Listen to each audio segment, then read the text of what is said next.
Magandang umaga mga bata. Ako nga pala ang inyong binibining Richie Hacolby. Makinig ng mabuti sa ating kwento. Mga kwentong pambata na siguradong pupulutan ng aral ang ating sunod na kwento ay may pamagat na ang langgam at tipaklong. Isang araw, abalang-abala ang langgam sa pag-iipon ng pagkain. Bit-bit nila ang butil ng bigas at mumo na nakikita sa paligid. Masaya silang nagtutulungan para sa kinabukasan. Dumaan ang isang tipaklong habang masayang tumutugtog na kanyang biolin. Lumundag-lundag siya sa damuhan. Masayang-masaya ang araw na iyon. Wala siyang iniisip kundi ang maglibang at kumanta.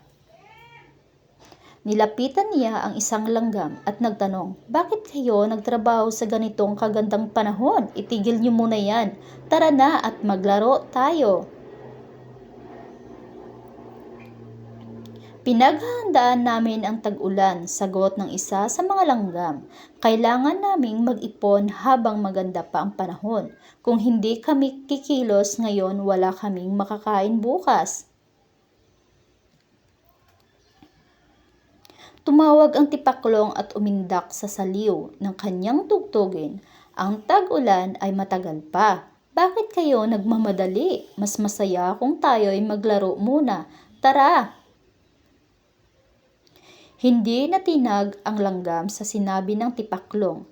Tahimik lang siyang nagtatrabaho at patuloy na nag-iipon ng pagkain. Alam niyang darating ang panahon ng pangangailangan. Hindi nagtagal, dumating na ang tag-ulan. Malakas ang hangin, malamig ang panahon, at bumabaha sa paligid. Ang tipaklong ay giniginaw, basang-basa, at gutom na gutom dahil sa wala siyang pagkain. Sa loob ng bahay ng langgam ay mainit at masagana. May sapat siyang pagkain na inipon noong tag-init. Hindi siya nagutom o nangamba kahit pa umulan ng malakas. Nagsisi ang tipaklong habang nanginginig sa lamig. Naisa na niyang maibalik ang oras para siya ay makapag-ipon ng pagkain. Natutunan niya na hindi palaging kasayahan ang dapat unahin. Aral ng kwento. Masarap maglaro pero mas mahalagang maging handa sa kinabukasan. Ang sipag at paghahanda ngayon ay tiyak na mabubunga sa hinaharap.